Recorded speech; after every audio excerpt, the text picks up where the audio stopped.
창세기 28장 18절부터 22절까지입니다. 한 절씩 교독합시다. 야곱이 아침에 일찍 일어나 내게 하였던 돌을 가져 기둥으로 세우고 그 위에 기름을 붓고 그곳 이름을 베델이라 하였더라. 이 성은 본 이름을 루스더라. 야곱이 소원하여 하나님이 나와 함께 계시사 내가 이 길에서 나를 지키시고 먹을 양식과 입을 옷을 주사 나로 평안히 아비 집으로 돌아가게 하시오며 여호와께서 나의 하나님이 되실 것이요 다같이 내가 기둥으로 세운 이 돌이 하나님의 전이 될 것이요 하나님께서 내게 주신 모든 것에서 10분의 1을 내가 반드시 하나님께 드리겠나이다 하였더라. 자, 시편 119편 15, 16절 다같이 한번 읽거든요. 시작. 내가 주의 법도를 묵상하며 주의 교회에 주의하며 주의 은혜를 즐거워하며 주의 말씀을 잊지 아니하리이다. 자, 다니엘서 시작. 다니엘은 뜻을 정하여 왕의 진미와 그의 마시는 포도주로 자기를 더럽히지 아니하리라 하고 자기를 더럽히지 않게 하기를 황관장에게 구하니 하나님이 다니엘로 황관장에게 의뢰와 공유를 얻게 하신지라. 아멘. 오늘 본문이 좀 많습니다만 바로 새해의 세 가지 결심이라는 제목으로 설교하려고 보니까 본문이 세 군데를 택했습니다. 2020년 새해 들어 첫 번째 주일을 맞이했습니다. 성탄절의 축제와 송구영신의 아쉬움을 뒤로 하고 우리는 이제 미지 소망의 시간을 향하여 이제 앞으로 나아가고 있는 것입니다. 지난 시간 때에는 하나님께서 애원도 하고 때로는 주신 번에 새롭게 감사도 하고 때로는 자신의 부족을 돌아보면서 회개하는 마음으로 새로운 결단을 다지기도 했었습니다. 신년벽도는 새로운 결심을 위한 좋은 시간이기도 하지 않습니까? 무언가를 더 잘한다는 것만으로는 우리의 구원을 장담할 수 없다는 것을 우리는 너무나도 잘 알고 있습니다. 하나님이 원하신 것은 단순한 선행이 아니기 때문에 그렇습니다. 하지만 우리 자신을 위하여 목표를 설정하는 것은 매우 좋은 일입니다. 이를 위해서 우리는 성경의 인물들을 통해서 배울 필요가 있다는 것이죠. 성경의 몇몇 위대한 인물들은 자신들의 생애의 중요한 시기에 하나님 앞에서 중대한 결심을 가졌고 이를 통해서 그 결심을 이룸으로써 성공적인 삶을 살았던 사람들을 많이 보게 됩니다. 이 시간에 성경의 위대한 인물들이 야곱, 또 다윗, 그리고 다니엘 같은 분들이 하나님 앞에 맹세하여 죄를 새롭게 했던 사실을 살펴보면서 우리의 마음을 새롭게 다지는 시간이 되기를 주의 이름으로 축원합니다. 먼저 야곱의 베델 소원을 보시기 바랍니다. 창세기 28장 20절 22절. 자, 제가 읽겠습니다. 여러분 눈으로 보시기 바랍니다. 야곱이 소원하여 이르되 그렇게 얘기하고 여호와께 나의 하나님이 되실 것이요 또 하나님께서 내게 주신 모든 것에 10분의 1을 내가 반드시 하나님께 드리겠나이다 라고 했어요. 이 본문은 족장 야곱이 아직 젊은 시절 에서의 눈을 피해서 도망치던 때의 이야기다라는 것입니다. 야곱은 자신이 아버지 이삭과 형 에서를 속여서 장자 명분을 빼앗았잖아요. 그 아버지의 축복을 가르쳤잖아요. 그 일 때문에 전도집을 떠나지 않을 수가 없었습니다. 야곱은 맨손으로 쫓겨왔어요. 홀로 외로이 베델 이름들은 지팡이 외에는 아무것도 없이 지팡이만 갖고 도망쳤단 말입니다. 저 유명한 야곱의 11조 서원은 실상 그에게 드릴 것이 아무것도 없던 때에 되어졌다는 사실을 여러분 기억하시기 바랍니다. 22절에 보면 야곱은 하나님께 자신을 무사히 고향으로 돌아오게 하실 때 하나님 경배의 약속과 함께 자기 소유 가운데 10의 1을 하나님께 바치겠다라고 약속했습니다. 이러한 야곱의 11조 서약은 하나님의 위로와 약속에 대한 감사의 응답이다라는 것입니다. 즉 야곱의 공헌 약속은 하나님의 은혜에 대해 서운하는 마음으로 한 것이지요. 야곱에게 있어서 하나님의 약속은 무조건적이었습니다. 그리고 하나님은 야곱이 소원을 하지 않았어도 야곱에게 대한 하나님의 약속을 지키셨을 것입니다. 그럼에도 불구하고 여러분, 하나님의 은혜가 너무 감사해서 자원하여 11조를 바치겠다고 선언하고 있는 장면입니다. 여러분, 새해 초부터 하나님 앞에서 우리의 소득에 관한 분명한 결심을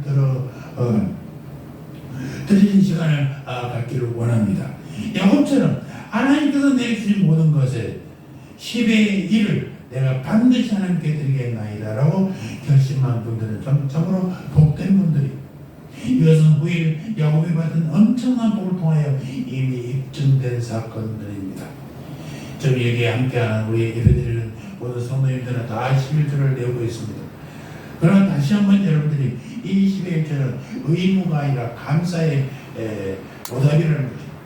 20절에 야곱이 서원하여 라고 했고, 이 말을 직역하자면 그리고 야곱은 서약을 서원하였다 라고 이렇게 직역할 수 있어요. 이것은 야곱이 하나님께 지극정성을 다해 간절히 맹세했다라는 사실을 최상급으로 표현하고 있는 의미입니다. 그는 온 마음을 다해 여호와를 자신의 하나님을 섬기겠다는 약속을 드리면서 소득의 11조를 하나님께 반드시 바치겠다고 약속했습니다. 성경은 11조에 관해서 분명하게 말씀합니다. 10의 1조의 시작은 아브라함을 찾아볼 수 있지 않습니까? 창세기 14장 보면 아브라함이 연합군에게 포로로 붙잡혀간 조카를 찾아올 때에 살렘 왕 멜기세덱을 만나는 장면이 나옵니다. 그 장면이 뭐라고 하냐? 살렘 왕 멜기세덱이 떡과 포도주를 가지고 나왔으니 그는 지극히 높으신 하나님의 제사장이었더라. 아브라함이 그 얻은 것에서 10의 10분의 1을 멜기세덱에게 주었더라 라고 표현하면서, 여기 떡과 포도주를 가지고 나와 아브라함을 축복한 멜기세덱은 예수 그리스도를 상징하는 인물입니다. 떡과 포도주는 예수님의 살과 피를 상징해요. 아브라함은 멜기세덱에게 10분의 1, 즉 10의 1조를 드린 사실이 기록이 우리 성경에 최초로 나오는 장면입니다. 아브라함의 손자인 야곱은 믿음의 과정에서 이 모든 것을 배웠을 것 아니겠습니까? 애들을 집에서 물려라 신앙의 관습입니다. 야곱은 자신의 생애에서 아주 매우 중요한 시기였던 이 베델의 새벽 시간에 돌 기둥을 세우고 기름을 붓고 하나님 경배 사역과 11조 약속을 엄숙히 행했던 것이었습니다. 11조 정신은 후일 모세를 통해서 이스라엘 백성의 삶의 교회가 되었고, 야곱의 후손인 그들은 하나님을 배드리는 11조를 통하여 자신들이 하는 모든 소득 자체가 하나님께로부터 받은 것이다 라는 믿음을 보여주기 위해서 10의 1조를 드리게 된 것입니다. 유대 최후의 선지자 말라기가 백성들에게 책망한 말씀은 우리의 간담을 선을 깨지 않습니까? 말라기 3장 8절, 사람이 어찌 하나님의 것을 도둑질하겠느냐? 그러나 너희는 나의 것을 도둑질하고도 말하기를 우리가 어떻게 주의 것을 도둑질하였나이까 하는도다. 이런 것 11조와 봉헌물이라. 또 말라기 3장 9절에는 너희 곧 온 나라가 나의 것을 도둑질하였으므로 너희가 저주를 받았느니라. 제가 늘 많이 헌금 때 사용하는 말라기 3장 10절 말씀, 만군의 여호와가 일어나라 너희의 온전한 11조를 창고에 들여 나의 집에 양식이 있게 하고 그것으로 나를 실험하여 내가 하늘문을 열고 너희에게 복을 쌓을 곳이 없도록 붙지 아니하나 보라. 사랑하는 성도 여러분, 우리가 하나님께서 주신 소득의 일부를 주님께 드려야 한다는 것은 분명한 사실입니다. 사도 바울은 고린도 교회 성도들에게 분명한 어조로 헌금 정책을 강조했습니다. 고린도전서 16장 2절 적어놓고 내일부터 찾아보시기 바랍니다. 매주 첫날에 너희 각 사람이 수입에 따라 모아두어서 내가 갈 때에 연보를 하지 않게 하라.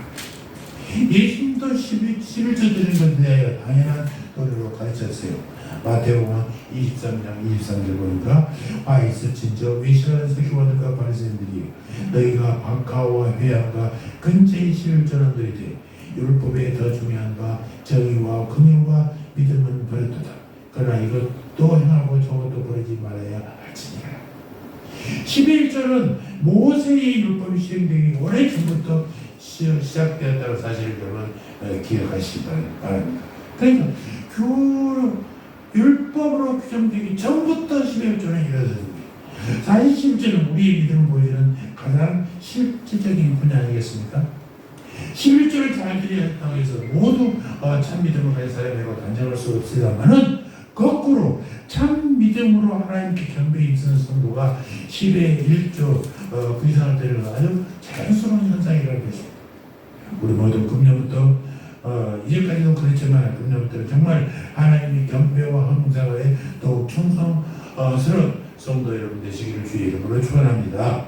두 번째, 우리가 하나님 말씀에 관한 다윗의 서약을 보겠습니다. 이 서약은 오직 말씀의 삶으로 말씀에 순종하는 삶으로 살겠다는 그런 결심이에요. 자, 시편 119편 15, 16절 다 같이 한번 시작. 내가 주의 법도들을 작은 소리로 쫓으며 주의 길들에 유의하여 주의 율례들을 즐거워하며 주의 말씀을 잊지 아니하리다. 자, 법도, 주의 길, 그 다음에 율례, 주의 말씀 다 똑같은 것입니다. 새로운 결심을 다지기 위해서 하나님이 좀 다윗의 결심을 살펴보면 바로 이렇습니다. 다윗은 하나님의 말씀에 관하여 여러 곳에서 감동적인 고백을 보이고 있어요. 본문에서 다윗은 주의 말씀에 대한 사랑과 순복을 결단합니다. 그리고 오직 말씀의 삶에 살기로 결심하고 이를 지킬 사람입니다. 아까 했지만 주의 법도를 잘 지키겠다. 또 주의 길들을 지키겠다. 주의 율례들을 즐거워하겠다. 주의 말씀을 즐거워하겠다. 이렇게 4번, 5번씩 강조하고 있습니다. 하나님의 말씀을 마음속에 묵상하는 것은 아주 매우 중요합니다. 성경은 마음의 생각이 거듭이 인격을 나타낸다고 말하고 자만 23절 절제를 보면은 대저 그 마음의 생각이었다면 그 위인도 그러하죠.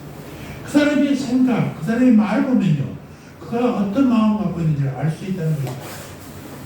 우리는 하나님의 말씀을 정규적으로 우리 마음속에 담아야 됩니다. 미국 살렛에서 고등학교 졸업을 앞둔 한 학생이 아버지를 졸랐습니다. 아버지, 나 명문대학 주겠으니까 기념으로 자동차를 사주세요. 아버지가 함께 약속했어요.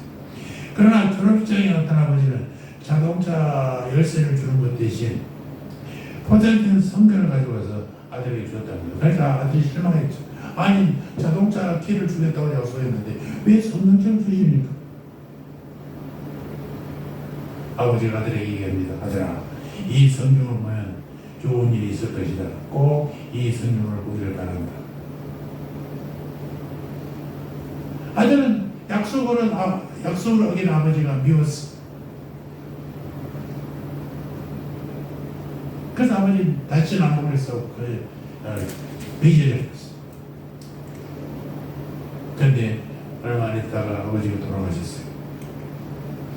그래서 돌아가신 아버지 생각해서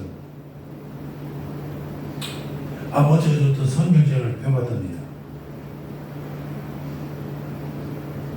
그랬더니 성경책 안에 자동차를 사고도 나올 만한 엄청난 금액의 수표가 들어있었어요. 그러면서 그게 편지가 됐어요. 또 오늘 얘기하니까 감격을 하고. 아니 몰랐잖아. 걔는 성경책 앞에. 그러니까 아버지가 성경을 보라 때 빨리 봐요. 그래서 성경책은 펼쳐놓고 봐야지 덮어놓고 보면 안 돼. 그렇게 편지가 보라되나 아들아. 그러니까 꼭 성경을 보라고 했지 않느냐. 성경 안에는 모두 축복이 들어있느니라. 그 일도 아들이 감격을 해가지고 성경을 읽고 믿음 생활을 했다는 얘기입니다. 여러분, 아까 얘기한 성경을 펼쳐봐야 됩니다. 덮어놓고 아무리 잘 피하고 보고는 안 돼. 그 속에 아버지 수표만 있는데 수표보다 더 큰 말씀들이 살아 움직이고 있다는 사실 여러분 기억하시기 바랍니다. 말씀을 가까이 하는 자는 언제든지 승리해요. 그래서 축복의 주인공으로 살아갈 수가 있다는 사실을 여러분 우리 성경에서 수많은 사람들을 보게 되었습니다. 이 본문의 다윗은 주의 율례를 즐거워한다. 주의 말씀이 그저 참 좋아. 이런 맛을 아는 사람들만 성경을 볼 수 있어요. 이런 맛을 모르는 사람들이요. 성경이 수면지 한 페이지도 못 가다가 그거랑 잠이 와라고. 하나님의 말씀을 지속적으로 기뻐하겠다는 다윗의 이 강하고 적극적인 의지가 보이는 구절이 주의 윤례들을 즐거워하며 하겠습니다. 성도가 하나님의 말씀을 지키는 것은 율법주의적인 틀 안에서 억지로 강제로 이행하는 것이 아니라 지키는 자가 충분히 자발적으로 그리고 기쁜 뜻으로 행할 수 있음을 보여주고 있는 것입니다. 사실 하나님의 말씀은 우리를 옥죄는 규정들이 아닙니다. 하나님께서 우리에게 주시는 사랑의 편지, 그걸 읽으면 마음이 뜨거워지. 하나님이 느껴져. 다윗은 구약의 사람입니다만 그의 영은 신약 복음의 자유함 속에서 주님과 주님의 말씀을 기뻐한 사람이었습니다. 다윗은 이어서 말하기를 뭐라고 합니까? 주의 말씀을 잊지 아니하리이다 라고 결단하고 쳤습니다. 이 말씀은 우리에게 성경 암송의 중요성을 일깨워줍니다. 암송은 주일학교 전용으로 아니에요. 바울 학교에 어떤 노인이 80이 넘는 양반인데 성경을 줄줄줄줄해요. 하도 오랫동안 해서 내가 그만하시죠 했더니 그래? 라고 들어가신다. 그 나이에다 성경을 줄줄줄 해온 걸로 참 암송하는 것이 어린이 학교의 전용물이 아니구나. 정말 기억력이 쇠퇴한 성인들에게 더욱 필요한 훈련입니다. 성경을 많이 외우려고 노력하면 치매가 방대해요.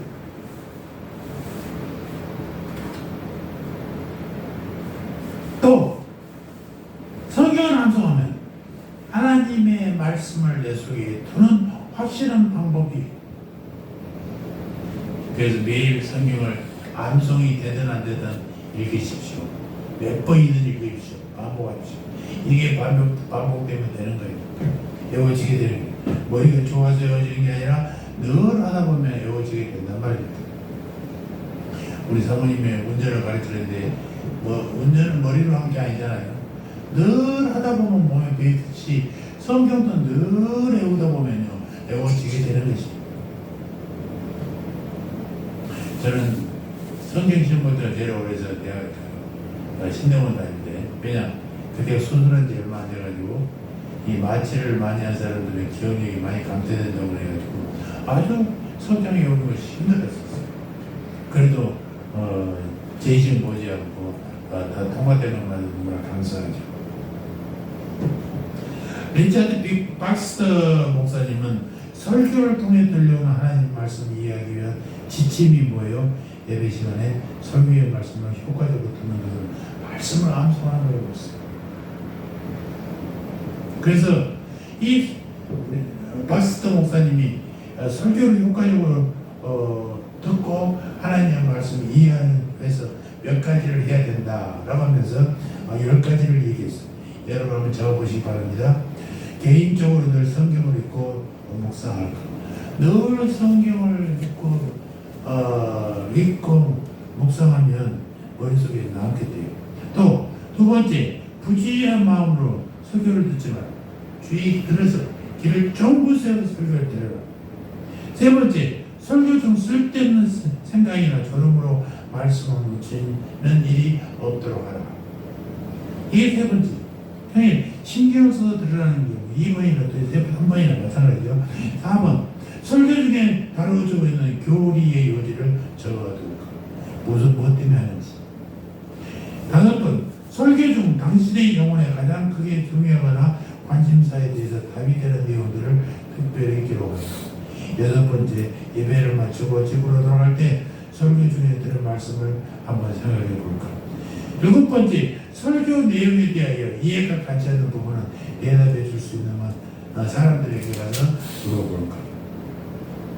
8번째, 당신이 이해하고 싶어하는 교리들은 다른 좋은 책들을 읽어서 알아볼까. 9번째, 지혜와 성령의 조명을 구하며 부지런히 기도할까. 당신이 알게 된 내용을 의식적으로 실천할까. 그러니까 요약해서 하면 성경의 말씀을 늘 암송하면 그 암송했던 말씀이 설교에 해당되는 말이 머릿속에 쏙쏙 들어. 설교할 때 헛설명하지 마라. 제대로 들어라. 그럼 기록해놔라. 그리고 그것을 실천에 옮겨봐라. 라는 얘기입니다. 여러분, 신앙생활이 어려운 게 아니에요. 이처럼 하나님의 말씀에 대한 확고한 결심을 다지면서 매일 그 실천에 노력을 가하면 우리의 말씀은 자연스럽게 우리의 믿음들은 탄력을 받게 된다는 것입니다. 무엇보다도 매일 성경 읽기를 여러분 꼭 실천하시기 바랍니다. 매 3, 주 5 따라가세요. 매일 3번씩, 주일 5번씩. 그러면 일주일에 15번은 최소 읽지 않습니까? 그래서 성경 일독이 중요해요. 일독은 성경을 전체 통독, 일독하는 건 중요합니다만은 매일매일 성경이 통독하면 전체 읽으면 일독하면요 끝나면 그냥 남는 것은 성경을 읽었구나 밖에 안 된다고.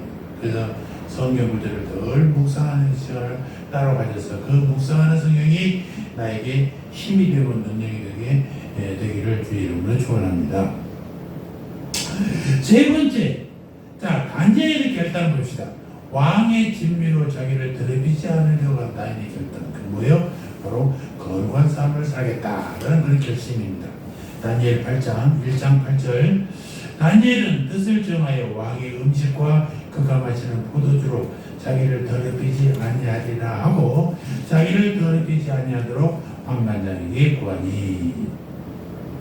새 우리의 교회를 다지기 위하여 우리는 야곱과 다윗의 결심을 살펴보았습니다. 이들에게 이어 또 한 사람 다니엘의 결심을 본받는 한 해가 되기를 바랍니다. 본문의 다니엘은 아직 10대 소년이었어요. 그의 나라 유다는 바벨론에 의해서 멸망당했지 않습니까? 그와 친구들은 모두까지 잡혀왔어요. 그 다음에 왕국에서 훈련받도록 지금 뽑혔어요. 그럼 이제 잘만 하면 외국에서 왕궁에서 그것도 제법 출세할 가능성이 높아졌어요. 그런데 다니엘은 출세가 중요한 게 아니라 하나님의 말씀대로 살겠다라고 다짐했다는 것입니다.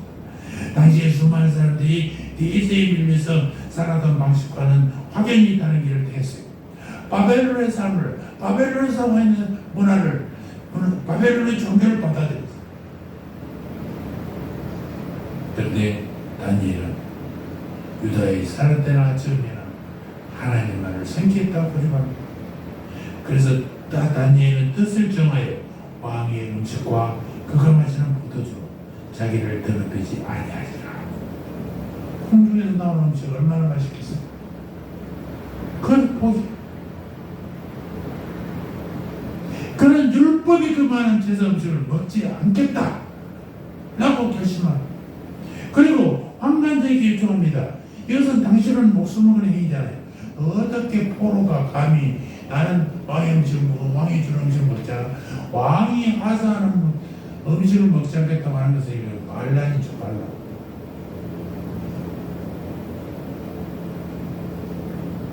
앞으로 왕궁에서 조금만 순종하면 잘 클 수 있는데 편한 삶을 살 수 있는데 그걸 포기했다는 거죠. 자신의 앞날을 송두리째 포기하는 결단이 아니고서는 이렇게 할 수가 없는 것입니다. 왕의 명령을 어긴 것은 죽음으로 의미하는 것이 되는 것입니다. 다니엘은 자신의 생명을 바쳐서라도 나는 하나님 거룩한 삶을 살겠다 라고 결심했다는 것입니다.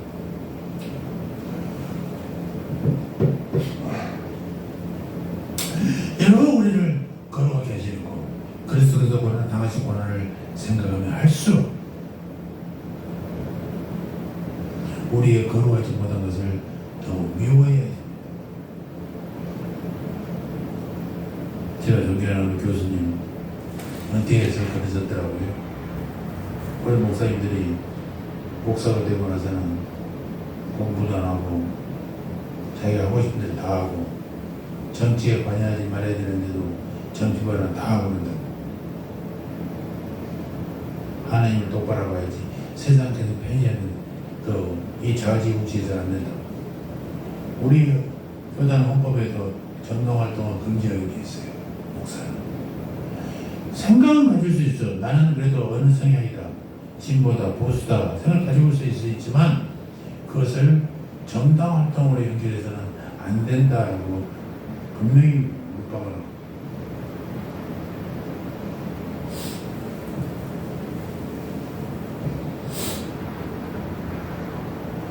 그러면서 우리가 정말 말로는 하나님의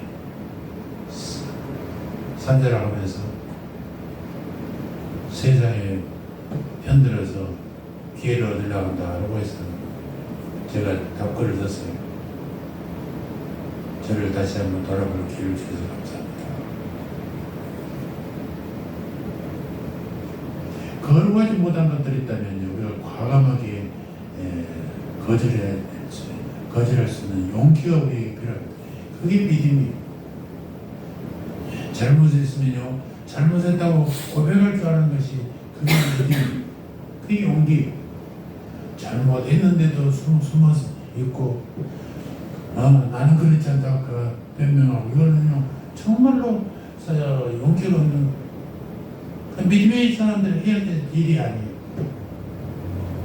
저는 오해한 사람이 이렇게 얘기했어요. 그대의 정욕을 하나님의 말씀 앞에 놓으십시오. 마음의 걱정을 돌리기 위함이 아니라 정욕의 죄를 깨닫기 위해 하나님 앞에 내려놓으십시오. 그리고 당신이 참으로 지른 그분을, 그래서 십자가 위에서 고통스러워하고 있는 그분을 바라보십시오. 그리고 그대의 영혼에 호소하십시오. 내가 무슨 짓을 하였단 말인가? 어떠한 사랑과 자비와 고해를, 그리고 어떠한 은혜를 멸시하고 짓밟았단 말인가? 이것이 하나님의 사랑에 예수님의 보혜, 그리고 성령의 은혜에 내가 보도하는 저 사랑은 말인가? 내가 무엇을 잘못했지? 내가 목사로서, 성도로서, 집사로서, 권사로서 왜 인생을 회개하고 주님 앞에 돌아오지 않으면 안 된다는 거죠. 그리스도인 개인의 거룩을 추구하는 것만큼 황급한 일은 없어요. 교회는 우리를 사랑하시고 대신 죽으신 하나님의 마음을 상하게 하고 슬프게 하는 것입니다. 내가 개인의 거룩함을 가볍게 생각한다면 이는 예수님의 얼굴에 침뱉는 거예요. 왜냐하면 예수님은 내 죄를 사하기 위해서 십자가에 배우를 죽으셨기 때문에 그렇습니다. 여러분, 이 시대는요, 우리 믿는 자들이 심신을 더럽히는 것들이 너무나 많아요. 어떤 목사님은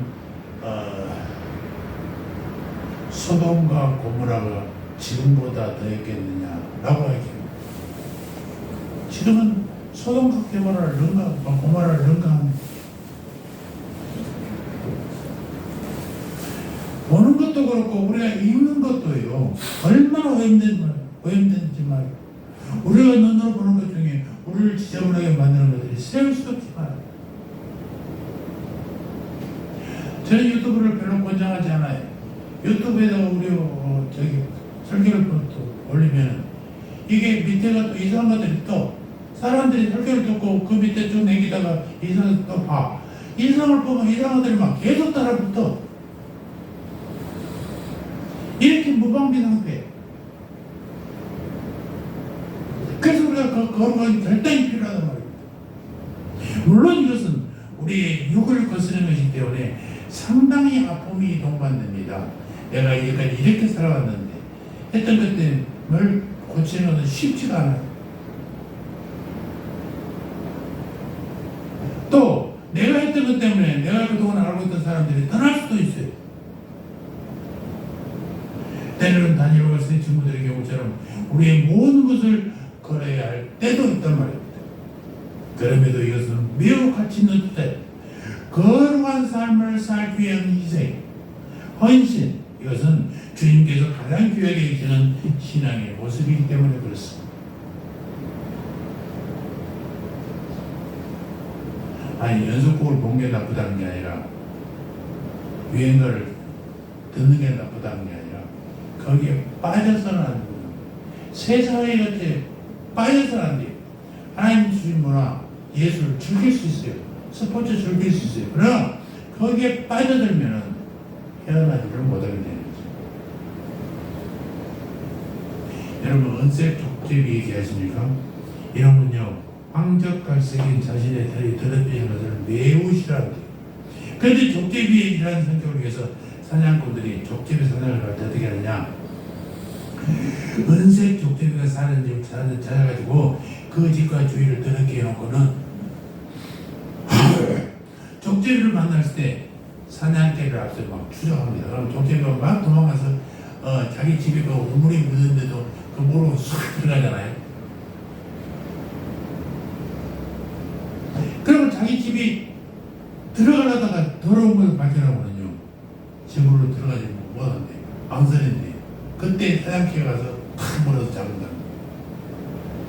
그러니까 이 은색 족제비도 말이죠, 자신이 더럽히는 것을 싫어서 목숨을 걸고 들어가고 사는데 안 들어가서 있잖아. 나는 내 털을 더럽힐 수 없어.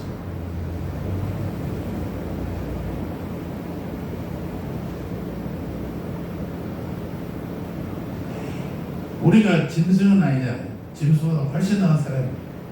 그리스도인들이 은색 족제비처럼 나는 털을 더럽힐 수 없어, 내 삶을 더럽힐 수 없어 라는 각오를 할 수 있는 우리들이 되어야 된다는 것입니다.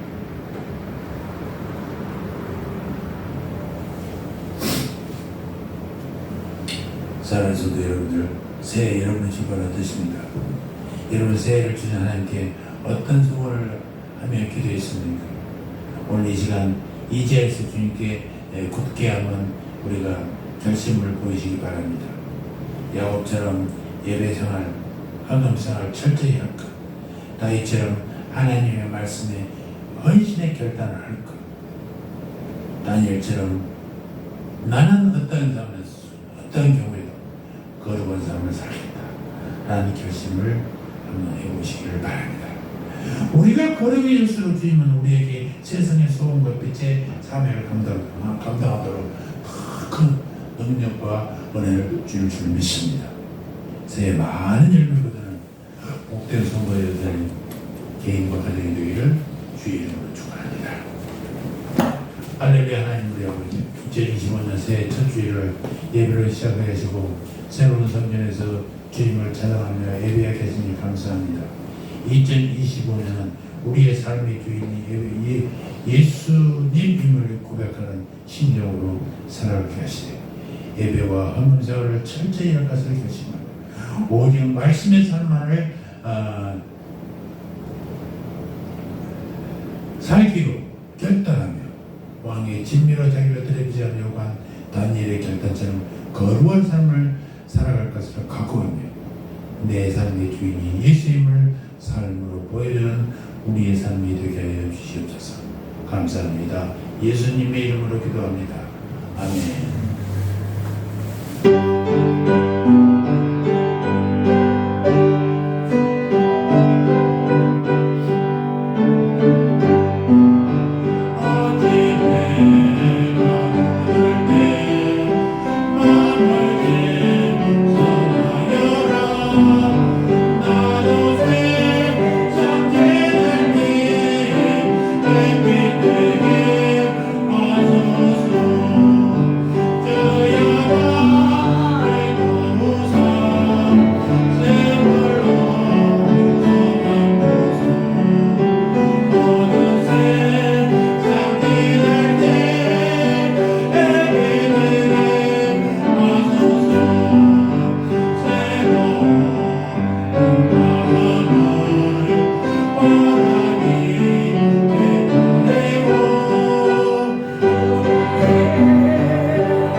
하나님 우리 아버지의 사랑과 성령 하나님의 매주기도 교통하시며 새해를 맞이하여 새로운 각오로 그리스도인답게 살아가려 다짐하는 고개 숙인 주님의 백성들 머리 위에 저들의 가정과 자녀와 삶의 터전이 이제부터 영원토록 영원 무궁토록 함께 있을지어다.